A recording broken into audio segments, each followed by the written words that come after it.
નર્મદા જિલ્લા પંચાયત જ્યાં 6 તાલુકા પંચાયતના પ્રમુખ ઉપપ્રમુખની વરણી કરવામાં આવી।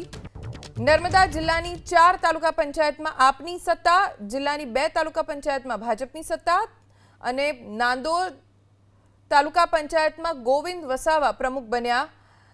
ઉપપ્રમુખ તરીકે સુલોચના બારોટની પસંદગી કરવામાં આવી છે। નર્મદા જિલ્લાની 2 તાલુકા પંચાયતમાં ભાજપની સત્તા આવી છે તો 6 તાલુકા પંચાયતના પ્રમુખ ઉપપ્રમુખની વરણી કરી, જેમાંથી 4 તાલુકા પંચાયતમાં આમ આદમી પાર્ટીની સત્તા છે। નર્મદા જિલ્લાની 4 તાલુકા પંચાયતમાં આપની સત્તા, જિલ્લાની 2 તાલુકા પંચાયતમાં ભાજપની સત્તા અને નાંદોદ તાલુકા પંચાયતમાં ગોવિંદ વસાવા પ્રમુખ બન્યા। ઉપપ્રમુખ તરીકે સુલોચના બારોટની પસંદગી કરવામાં આવી છે। નર્મદા જિલ્લાની 2 તાલુકા પંચાયતમાં ભાજપની સત્તા આવી છે તો 6 તાલુકા પંચાયતના પ્રમુખ ઉપપ્રમુખની વરણી કરી, જેમાંથી 4 તાલુકા પંચાયતમાં આમ આદમી પાર્ટીની સત્તા છે।